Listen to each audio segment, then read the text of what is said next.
Bueno, bienvenidos y bienvenidas a todos y a todas. Hoy el tema que nos ocupa es la culpa y la vergüenza y me viene fenomenal porque tengo una vergüenza ahora mismo que saldría corriendo. Me iría realmente corriendo por la vergüenza que siento, ¿no? Pero, y dicen que después del pero viene la verdad. Entonces, pero si lo hiciera, si me iría ahora mismo corriendo, luego mis pensamientos se alinearían con mis emociones y sobrevendría la culpa. La culpa por no haberles dado la charla. Así que nada, tendré que aceptar esta emoción que siento y actuar en consecuencia a través de la responsabilidad, que es algo que vamos a hablar ahora, bueno, casi al final. Y bueno, espero que compartir un poquito de lo que he aprendido en este camino. A ver. Vale. Rojo, amarillo, azul. Ese intentaba ser amarillo, pero es un poco verde, ¿vale? Mirarlo como si fuera amarillo. Rojo, amarillo y azul. 3 colores que nos hacen, que combinados nos hacen conocer toda la variedad enorme de colores que tiene la vida, la naturaleza. Fíjense a partir de dónde parte todo, ¿no? 7 notas musicales. Do, re, mi, fa, sol, la, si. 7 notas que dan origen a todos los sonidos y a toda la música. Y Matías. ¿Quién es Matías? ¿Alguien lo conoce? Bueno, muchos conocerán a algún Matías, ¿no? Matías es la forma que tenemos los psicólogos de recordar las emociones básicas. ¿Cuáles son las emociones básicas? Pues miedo, alegría, tristeza, ira, asco y sorpresa. ¿Por qué hablo de esto? Porque tenemos que situarnos, ¿vale? Para hablar de la culpa y la vergüenza, tenemos que ver de dónde viene todo. Entonces, ese es Matías, nuestro invitado especial. Ahora lo van a recordar siempre, van a ver. A ver si sé usar esto. Vale. ¿Y qué es una emoción? A mí me gusta interactuar un poquito para ver los saberes previos, cómo manejan el tema. Entonces, ¿qué es una emoción para vosotros? A ver. Venga, que hay gente que ha estado en mis talleres. A ver. A pasar un poquito de vergüenza, a compartir lo que siento. ¿Es un sentimiento, una emoción? Bueno, muy bien, lo que nos mueve, y también es un sentimiento porque la mezcla de emociones con mis pensamientos y con un proceso cognitivo sí dan lugar a los sentimientos, ¿vale? Pero vamos a hablar primero, bueno, ¿qué está involucrado? El sistema límbico, que también está involucrado en la memoria y en toda la gestión emocional, ¿vale? La amígdala, que es una almendrita que tenemos tan pequeñita, pero es la que también está ahí despertando todas mis emociones, ¿no? Y la corteza prefrontal, que es la que me ayuda a poder gestionar, a poder pausar, a poder poner un stop en el momento que la emoción me está atrapando, ¿vale? Tengo tiempo, incluso está comprobado que hay 1 minuto cuando nos sobreviene una emoción muy dura para poder usar esta corteza prefrontal y parar la emoción antes de que la emoción me secuestre. Es verdad, se llama secuestro amigdalar, ¿vale? Y si, por ejemplo, viene un enfado y siento todo lo que me está sobreviniendo en el cuerpo, porque las emociones son respuestas fisiológicas y psicológicas ante un estímulo. Entonces, ante un enfado de repente, pues no es que sobreviene de repente, es que puedo detectar antes del enfado todas las señales que me está enviando mi cuerpo. Entonces, por ejemplo, siento que la temperatura se me sube, que voy teniendo como más energía, que el corazón se me acelera, como lo tengo yo en este momento. Y entonces ahí tengo un tiempo prudencial para poder sentir todo eso y hacer algo con eso. Pero si no lo hago, si no sé que tengo ese minuto para parar, me arrastra la emoción y entonces ese enfado se puede transformar en ira. Pero bueno, así funciona un poquito, ¿vale? Vamos a ver cuáles son las primarias. Paul Ekman es el que ha estudiado todo esto y él ha hecho una investigación impresionante. Ojalá puedan descubrirlo y mirarlo un poquito cómo son sus investigaciones, porque él ha descubierto, ha estudiado 25 culturas del mundo para saber si las emociones eran transculturales, si nos ocurría lo mismo a nosotros como a otra cultura. Incluso estudió culturas indígenas, que no tenían nada que ver con nuestra cultura, culturas que estaban alejadas totalmente de la sociedad. Y encontró, incluso estudió a ciegos de nacimiento para saber si los ciegos de nacimiento, sin conocer cómo son las expresiones, también podían desembocar las mismas expresiones ante el asco, ante el enfado, ante la alegría, y encontró que sí. Entonces se dio cuenta que estas 6 emociones básicas sí.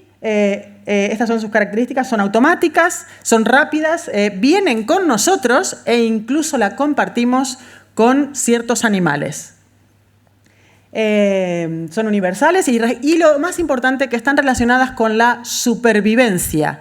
Cada vez que tenemos una emoción de estas, si sabemos reconocerla, nos está pidiendo una función para poder interactuar, o para poder, lo que sea, por ejemplo, si es la alegría, la alegría lo que me pide es compartir, vincular. Si es la tristeza me pide parar, reflexionar, asimilar, soltar. Entonces, esas son un poquito las funciones de las emociones, ¿no? Y bueno, lo que pretendía con esto era, situar el tema. Entonces, también es muy importante que no requieren un procesamiento cognitivo complejo. Simplemente es como son innatas, las tenemos dentro nuestro. Y son tan importantes que ahora vamos a ver en qué desembocan si no sabemos reconocerlas, ¿vale? Las emociones secundarias, y aquí aparece el tema que vamos a ocupar hoy, culpa, vergüenza son las primeras. Orgullo, frustración, ansiedad, envidia, celos, bueno, hay muchísimas. Y lo más importante de esto es que son respuestas a interpretaciones que hago de la realidad. No son la realidad misma. Sí tienen una función, porque también me piden que haga algo con eso que siento, pero se derivan de las emociones primarias no atendidas. ¿Vale? Y ahora me voy a saltar esto y vamos a ver primero esto.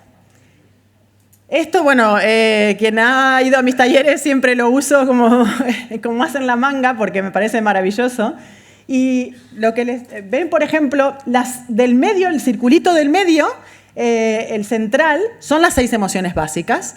¿Qué pasa? Si no atiendo la emoción de base, que es digna para mi supervivencia, es lo que necesita mi cuerpo y mi mente para una causa específica, pero es lo que me está pidiendo, entonces lo que ocurre es que si le agrego pensamientos, juicios,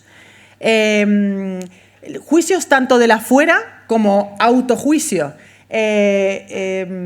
pues si empieza a mediar mis pensamientos, lo que ocurre es que se va desviando y empieza en la segunda rueda.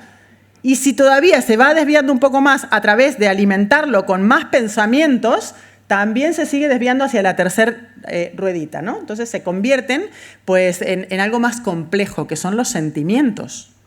Y son también las emociones secundarias, ¿vale? Las emociones secundarias, que era de lo que estábamos hablando antes. Fíjense dónde aparece, a ver si no sé si me escuchan de ahí, pero mirad dónde está la culpa y la vergüenza, a ver si la descubrís. ¿No se ve? Vale, la culpa y la vergüenza, fíjense, avergonzado, culpable, ¿vale? Miren de dónde viene. Entonces, pues resulta que en las adicciones uno está siempre con el sentimiento de culpa. Esa culpa que nos mata, que nos destruye.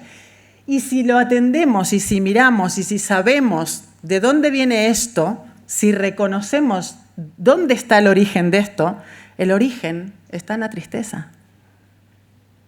Es tan simple y tan complejo como eso. Si pudiéramos atender qué es lo que nos está pidiendo nuestra mente con ese sentimiento de culpa y empezamos a desarmar un poquito eso, vemos que la base es la tristeza. Entonces, si solo nos centramos en lo que nos pide el cuerpo y la mente y atendemos a esa tristeza, la emoción secundaria empieza a desarmarse.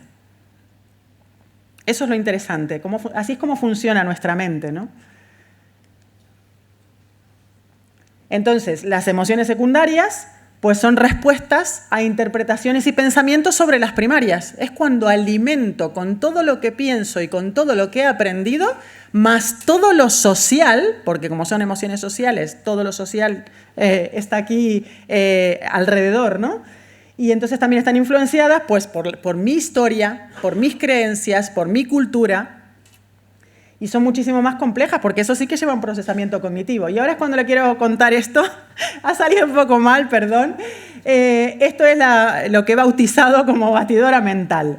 Entonces, la gente estará un poco cansada de que lo ven en muchos de mis talleres, pero es que es básico para entender nuestra mente. A mí me gusta muchísimo trabajar con la mente y es una forma muy fácil y muy gráfica de poder entenderlo, ¿no?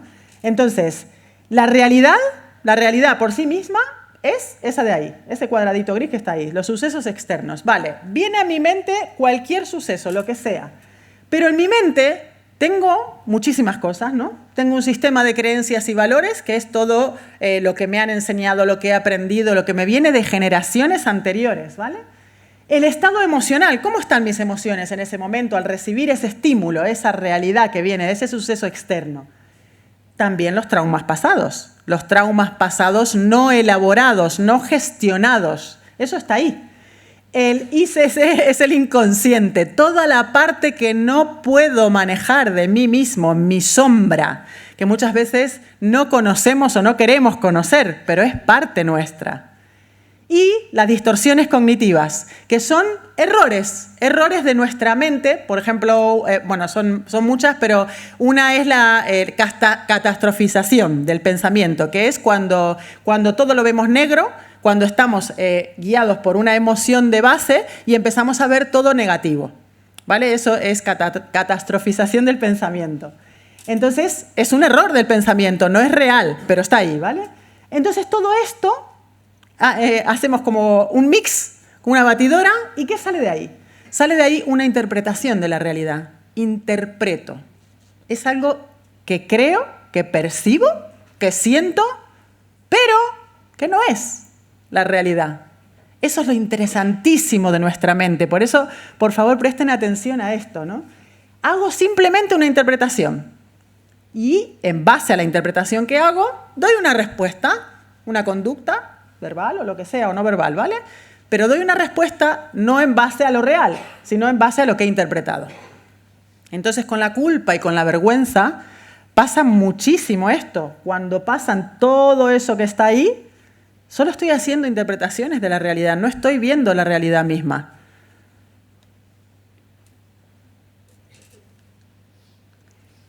Y por último, para entender nuestra mente y para entender de dónde viene la vergüenza, ¿vale?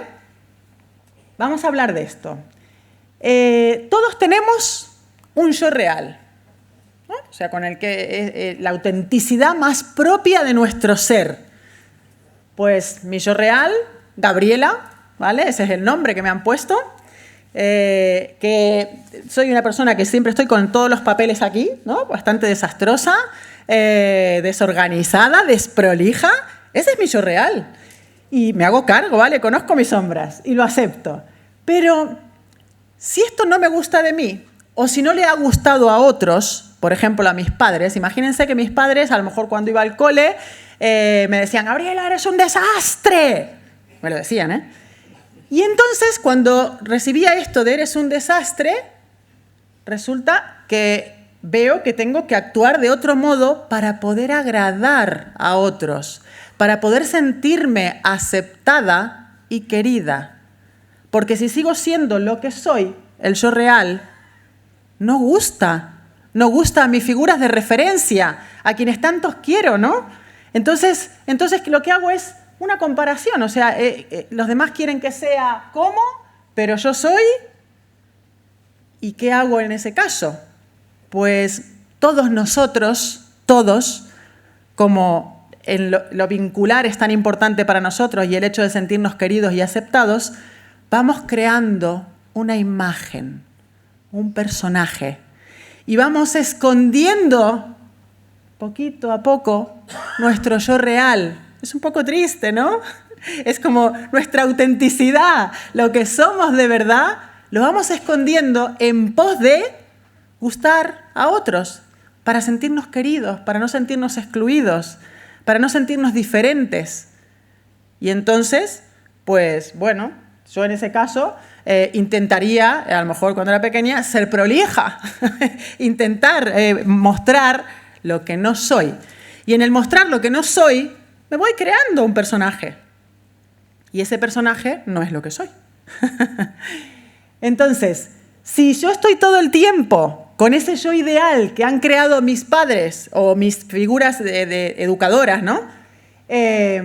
Y no me siento a gusto conmigo misma porque lo único que quiero es agradar a los demás y tengo un apego inseguro, claro, esto también depende del nivel de apego que hayamos tenido con nuestros padres, de traumas pasados, etcétera, etcétera, pues entonces puedo quedar en el yo ideal y no conocerme, ¿vale? Y quedarme en el personaje para siempre, o puedo estar luchando continuamente con esa comparación. Y si empiezo a luchar con esa comparación, me voy a dar cuenta del déficit que tengo, voy a intentar cambiar, ¿vale? Para agradar a los demás. No sé, esto es inconsciente, ¿vale? Eso también hay que decirlo. Esto no se puede manejar cuando tengo 6, 7 años y claro, esto va pasando por dentro, pero no soy consciente de ello. Entonces, si intento cambiar, me estoy autoexigiendo. Esa autoexigencia me lleva a un esfuerzo y frustración si no lo consigo, porque también está mi yo real auténtico que quiere salir y quiere ser como es, ¿vale? Si no lo consigo, me produce baja autoestima. La baja autoestima va deteriorando mi imagen y empezamos otra vez con la conciencia del déficit. Y esto es un círculo sin salida, ¿no? Porque no me animo a ser lo que soy, sino a lo que los demás quieren de mí. Vale. ¿Y de dónde viene la culpa? ¿Qué es la culpa? A ver, vamos a hablar un poquito. ¿Quién sabe lo que es la culpa? ¿Han sentido todos, verdad? Todos la sentimos. ¿Qué creen que es? Un sentimiento. Sí, es un sentimiento, es una emoción secundaria, es una emoción aprendida. No es para mi supervivencia, no es una emoción básica, no me sirve para sobrevivir. La culpa puede servir, puede ser positiva, no siempre es mala, no siempre es negativa, puede ser positiva si me ayuda a reparar el daño que he hecho, ¿vale? Pero si me ayuda a reparar, si lo que hace es lo contrario y entonces me convierte en una víctima de las circunstancias, ahí entro en la culpa tóxica, ¿vale? Pues es un deber ser. Eso que habíamos hablado en el yo ideal, pues ahí es donde se mezcla el tema de la culpa, ¿no? Mi yo real con el yo ideal, lo que debería ser, lo que debería hacer, ¿vale? ¿Cómo debería comportarme? Todo eso y mucho más, un deber ser que incluye la conciencia moral, todas las creencias que me han enseñado, las exigencias que yo mismo me impongo y que los demás también me ponen, el hecho de ser aceptado, como habíamos hablado antes, un prejuicio. Yo mismo me estoy enjuiciando. No solo son los juicios de la gente, sino que yo mismo entro en ese juego, ¿vale? Y el sentimiento de haber hecho algo malo. Esa es una diferencia muy importante entre la culpa y la vergüenza, ¿vale? En la culpa siento que la acción ha sido mala porque he violado, he transgredido normas sociales, ¿vale? Y en cambio en la vergüenza, como luego veremos, hay otra cosa, no he hecho algo malo, sino que soy algo malo, se internaliza. En vez de la acción, ya pasa a ser un estado interno. Soy defectuoso, soy problemático. Me internalizo todo eso y lo convierto en algo que soy. Y recuerden que no es lo que soy, sino lo que creo, ¿vale? Vale.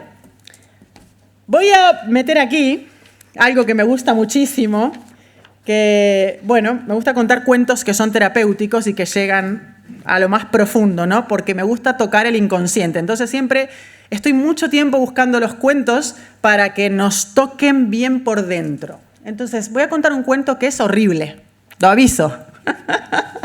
Y que a mí, vamos, me resulta muy feo, pero me llega muy dentro. Para ver qué pasa con este cuento. A ver cómo os toca a vosotros. Aquí estoy entre todos mis papeles. Ese es el yo real, ¿ves? Dice, una madre se llevó de excursión a su hijo al monte. Era una ruta planificada. No había peligro. Caminaron un buen rato por un sendero marcado, pero poco a poco la vegetación se fue haciendo más densa. Tras 2 horas de camino, apenas podían avanzar entre hierbas, ramas y zarzas. Zarzas. Así no me juzgan. Tenían 2 opciones. Podían dar media vuelta y caminar 2 horas o continuar hasta su destino por el cauce seco de una acequia. Se decidieron por lo segundo. Así irían más rápido y evitarían gran parte de esfuerzo y rasguños. Cuando estaban en el canal comenzó a subir el nivel de agua. Al principio eran unos centímetros, pero al poco rato el agua turbulenta les llegaba por la cintura. Ambos estaban aterrados. Ninguno de los dos sabía nadar y las paredes del conducto eran demasiado altas para trepar por ellas. Se abrazaron, intentaron oponer resistencia. Lo hicieron con todas sus fuerzas y entonces el agua les arrastró. Este silencio es para que vayan... Mentira, es porque me perdí. El agua les llevó hasta un lugar donde se veía una pequeña rama que llegaba hasta el agua. La madre, aterrada, valoró como pudo la situación. La rama podía ayudarles, pero era tan débil que solo podía con el peso de una persona. Sintió que si su hijo trepaba, quedaría paralizado por el miedo y ella moriría. Pero que si era ella la que se ponía a salvo, podría intentar alcanzar a su hijo cuando las circunstancias lo permitan. Así que se aferró muy fuertemente a esa rama. Y vio cómo su hijo se alejaba entre las turbulencias del torrente. Su última mirada era de desesperación, como si dijese, «Mamá, ¿por qué me abandonas?» Trepó como pudo hasta tierra firme. Una vez fuera, marcada por la mirada de su hijo, empezó a correr y a seguir la corriente desesperada. No lo veía, no estaba por ninguna parte. Sus peores pesadillas iban cobrando forma. Mientras, el niño seguía arrastrado por la corriente. Se hundió, tocó el fondo, se empujó con las piernas y logró salir a flote. Luego se golpeó con unas piedras y del golpe salió fuera y pudo respirar. Poco a poco se fue dando cuenta que siempre encontraba la oportunidad para salir a la superficie y fue confiando en sus capacidades. Pasados unos minutos, se dio cuenta que si mantenía los pulmones hinchados de aire, podría flotar. Y eso le dio confianza. A fin de cuentas no se iba a hundir y tarde o temprano la corriente le llevaría a un lugar más seguro desde donde podría salir por su propio pie. Sin embargo, la madre, desconocedora del estado de su hijo, seguía corriendo a lo largo de la sequía enloquecida. Al dolor de haberle perdido se añadía la culpa. Esa gran culpa de sentirse responsable y el recuerdo de su mirada hundiéndose en la espuma embravecida. No podía ver, no podía escuchar, mucho menos pensar. Solo corría, dispuesta a hacer lo que sea por sacar a su hijo de lo que consideraba una muerte segura. Por fin lo vio. Estaba tumbado, boca arriba, sobre las aguas. Parecía inerte, sin vida. Muerto. Corrió como alma que le lleva el diablo, como un cohete al que no le importa estallar en pleno vuelo. Cuando llegó a su altura se arrojó al agua. No sabía nadar y no le importaba. No sabía qué hacer, pero le daba igual. Solo quería estar al lado de su hijo y no dejarle nunca más. Si tenía que morir, pensaba que sea junto a su hijo, con él en brazos.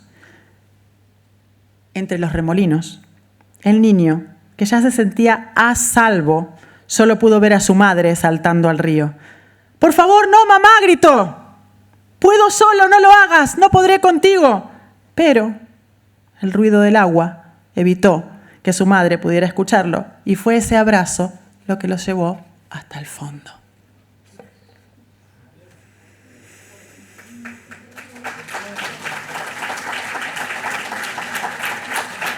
¿Qué hacemos? ¿Qué hacemos con estos pensamientos y estas emociones que empiezan a jugar en nuestra contra? ¿Qué hacemos con eso? ¿Cómo se han quedado? Bueno, si es triste, vamos bien, porque esa es la base.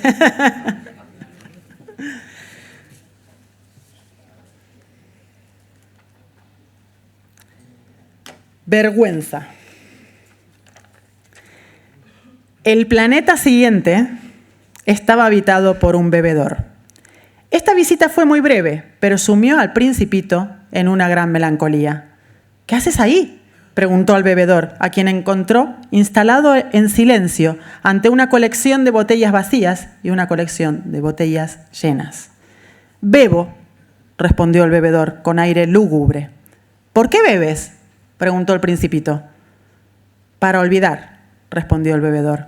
«¿Para olvidar qué?», inquirió el Principito, que ya le compadecía. «Para olvidar que tengo vergüenza», confesó el bebedor bajando la cabeza. «¿Vergüenza de qué?», inquirió el Principito, que deseaba socorrerle. «Vergüenza de beber», terminó el bebedor, que se encerró definitivamente en el silencio. Y el Principito se alejó, perplejo. Las personas grandes son decididamente muy, pero muy extrañas, se decía a sí mismo durante el viaje. Año 1946. ¿Qué decimos de la vergüenza? ¿De dónde viene la palabra vergüenza? ¿Quién lo sabe? ¿Quién sabe latín? ¿Qué esconde la palabra vergüenza? Venga, los que han estado en mis talleres, a ver. A ver. Verecundia, miedo. ¿Y qué es verecundia?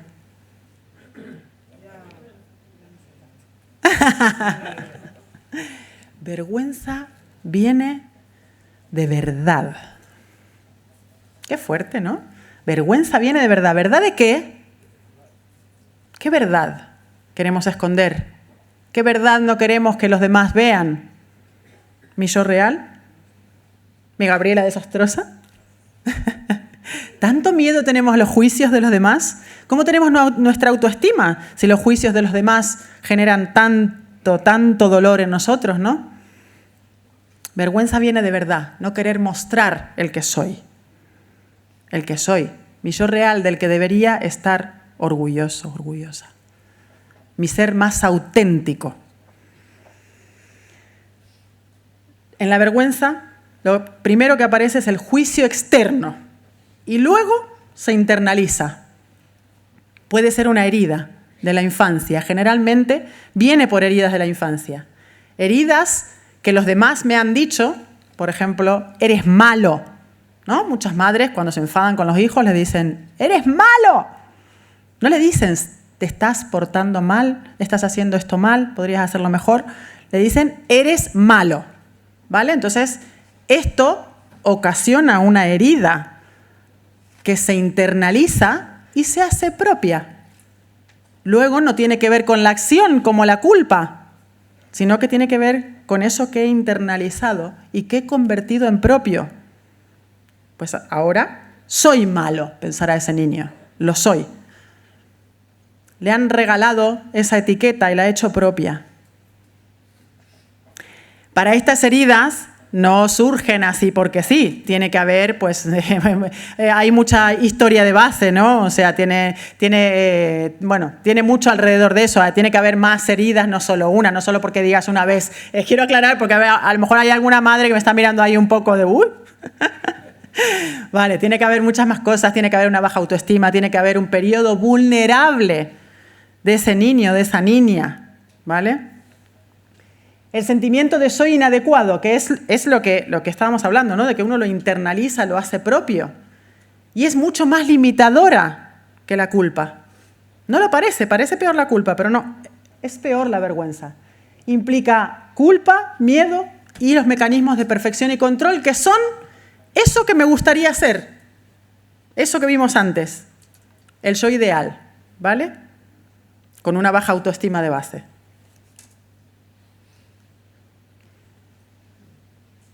¿Qué vemos aquí? Pues la diferencia, bueno, que es un poco también lo que estábamos hablando, ¿no? En la vergüenza uno intenta ocultarse para que no vean ese que soy. Y en la culpa, si es positiva, resulta adaptativa y uno intenta hacer algo con eso, intenta reparar. la vergüenza, lo que veíamos antes también, la sensación de ser malo, y la otra, la sensación de haber hecho algo malo. Es mucha la diferencia entre una y otra, ¿eh?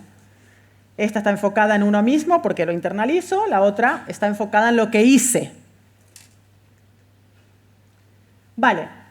¿Y cuál es el antídoto a todo esto? El antídoto es ir desde la culpa hasta la responsabilidad, pero no es tan sencillo, no es tan fácil. Las palabras son muy bonitas, pero luego cuesta mucho, ¿no? Y antes de hablar de esto, vamos a cerrar un poco. ¿Cómo voy de tiempo? ¿Eh? Pues entonces...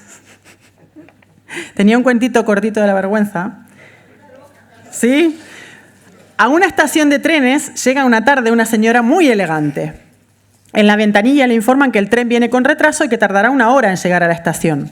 Fastidiada, la señora va al kiosco, compra una revista, un paquete de galletas y un refresco. Preparada para la espera, se sienta en uno de los largos bancos del andén. Mientras hojea la revista, un joven se sienta a su lado y comienza a leer un diario. De pronto la señora ve, por el rabillo del ojo, cómo el muchacho, sin decir una palabra, estira la mano, agarra el paquete de galletitas, lo abre y después de sacar una comienza a comérsela, despreocupadamente. La mujer está indignada. No está dispuesta a ser grosera, pero tampoco a hacer ver que no ha pasado nada. Así que toma el paquete, saca una galleta que exhibe frente al joven y se la come mirándolo fijamente. Por toda respuesta el joven sonríe y toma otra galletita. La señora gime un poco, toma una nueva galleta y con claras señales de fastidio se la come, sosteniendo otra vez la mirada en el muchacho. El diálogo de miradas y sonrisas continúa entre galleta y galleta. La señora cada vez más irritada, el muchacho cada vez más divertido. Finalmente la señora se da cuenta que en el paquete solo queda la última galletita. «No podrás ser tan cara dura», piensa y se queda congelada mirando alternativamente al joven y a la galleta. Con calma el muchacho alarga la mano, toma la última galletita y con mucha suavidad la corta exactamente por la mitad y le ofrece su mitad con una sonrisa. «Gracias», dice la mujer con rudeza. «De nada», contesta el joven sonriendo angelical mientras se come la mitad. El tren llega. Furiosa, la señora se levanta con sus cosas y sube al tren. Al arrancar desde el vagón, ve al muchacho todavía sentado en el banco y piensa: ¡sinvergüenza! Siente la boca reseca de ira, empieza a pensar en 1000 cosas. El enfado se apropia de ella. Abre el bolso para sacar el refresco y se sorprende al encontrar cerrado su paquete de galletas intacto.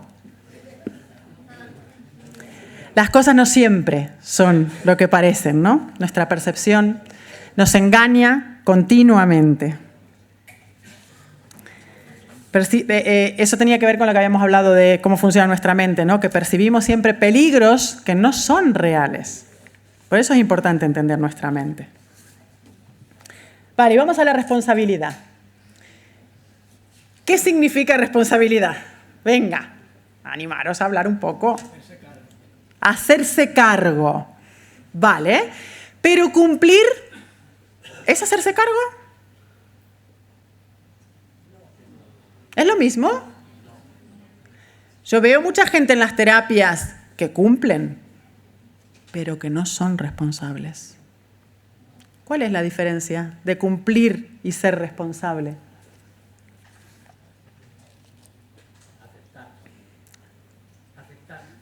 ¿Aceptar qué? Aceptar tu responsabilidad, aceptar una culpa y convertirla en responsabilidad. Aceptar una culpa y convertirla en responsabilidad. Bueno, suena a palabrerío, pero ¿qué? Dime algo más, Javi, venga. Venga, que lo tienes ahí. Convertirlo, o sea, aceptar, ser responsable de lo que has hecho, de lo que ha sido tu vida. ¿Y qué haces con eso? Porque tú te puedes quedar en cumplir, como mucha gente lo hace, ¿vale? Y así de mala soy. Puedes ir a terapia todas las veces que sea necesario, 2 veces por semana, todos los días, y estás cumpliendo, pero estás siendo responsable. La responsabilidad implica un compromiso activo, implica hacer algo con eso. Esa es la gran diferencia. Si me quedo en cumplir, no estoy siendo responsable. Solo estoy cumpliendo. ¿Para quién? ¿Para qué? ¿Para quién? Ah. Vale, pues esa es la gran diferencia. Bueno, esto, la diferencia entre la culpa y la responsabilidad. La culpa viene de la cultura, de la relación que tengo con la norma, de lo que me han enseñado, de lo que he aprendido. Tiene que ver, perdón por las dos G, era para pasar un poco más de vergüenza, ¿vale? Tiene que ver con el fustigarse, porque uno en la culpa busca el castigo. Y dices, ¿cómo puede ser que busque ser castigado? Pues sí, sí. En la culpa, si me quedo siendo víctima de las circunstancias, exijo que me castiguen. Necesito que me castiguen. Esto es muy psicológico, muy profundo.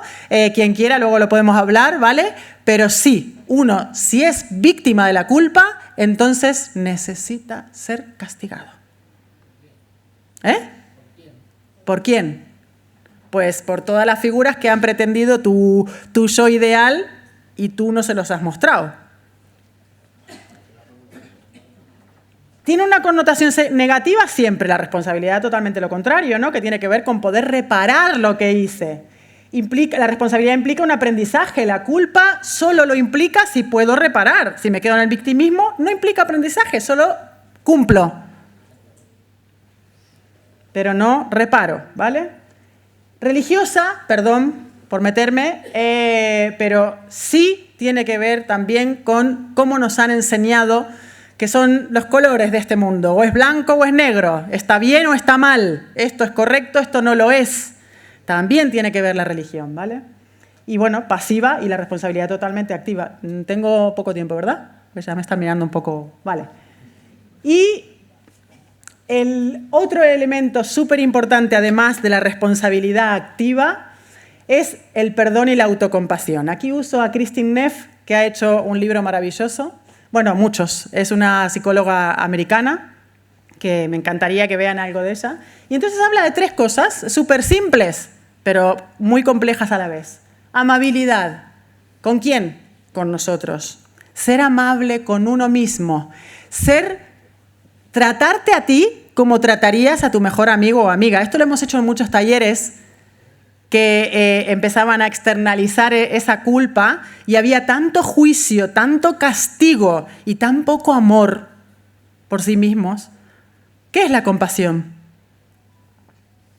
Compadecere. ¿Qué significa? Viene padecer con. ¿Sí?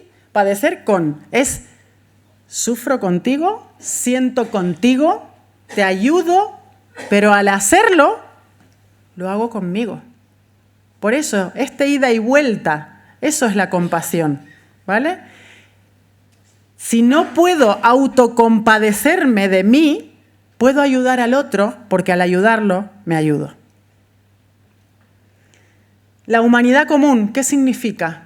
Significa que todos estamos en la misma, que todos somos seres imperfectos, que todos nos equivocamos y que todos tenemos derecho a reparar, a mejorar, a aprender. Y viene el cuento de la responsabilidad.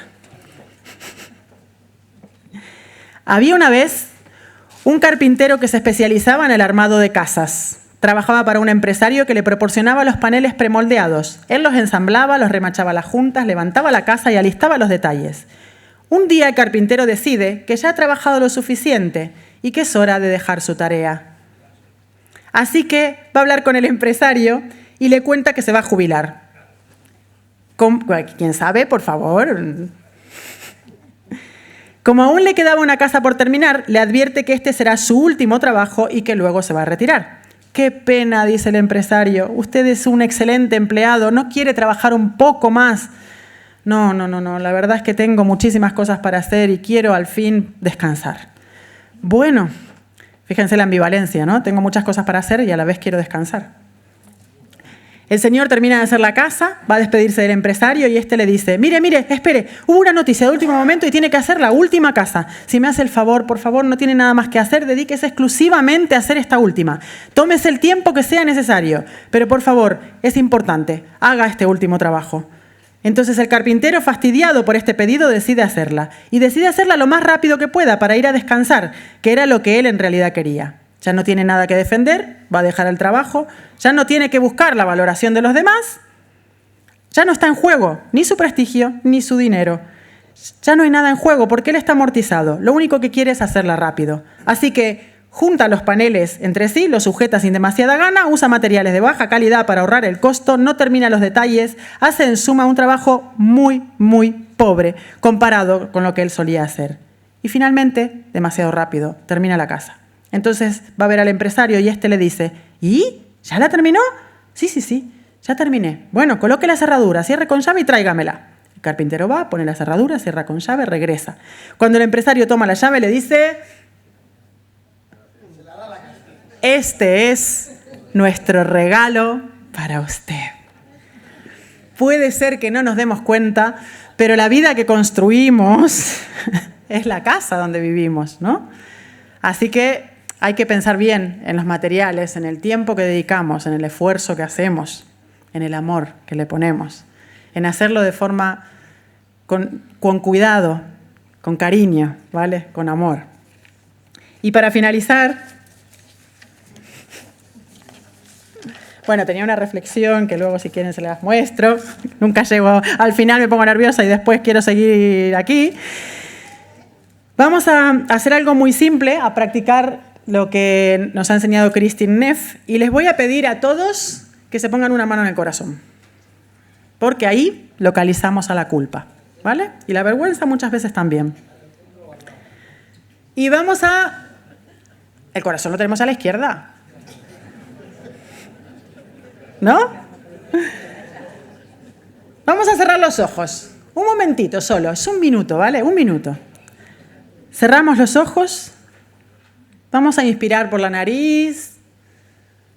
Aguantamos un poquito ese aire en la garganta. Exhalamos muy lentamente. Y mientras lo haces, quiero que te permitas sentir este instante.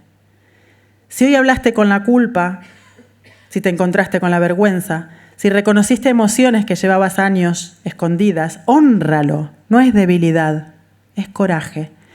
Este corazón que estás tocando ha latido en medio del dolor, de las decisiones difíciles, de noches oscuras, y aún así sigue aquí.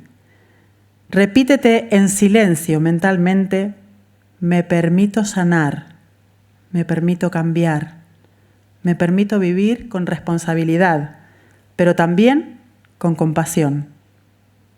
Inspiramos una vez más, sentimos cómo el pecho se expande. Lo estás haciendo, estás sanando. No todo de una vez, pero sí paso a paso. Y este paso que diste hoy es uno que merece ser honrado. Inspiramos por última vez. Abrimos los ojos muy lentamente. Gracias por venir, por escuchar, por abrir el corazón, incluso si duele. Gracias a las familias que con su amor y su paciencia y también con su dolor son testigos de este viaje. Gracias a todos los que están en proceso de recuperación por su gran valentía diaria. Y esta charla lo que no termina aquí, ¿no? Porque lo que hagan con lo que sienten y comprenden, eso es lo que le da verdadero sentido. Que la responsabilidad no sea una carga, sino un camino de libertad. Que el perdón no borre lo vivido, pero sí alivie el peso de llevarlo. Y que la compasión hacia uno mismo y hacia los demás sea el puente hacia una vida más auténtica, más liviana y más amorosa. Gracias por participar y gracias por existir.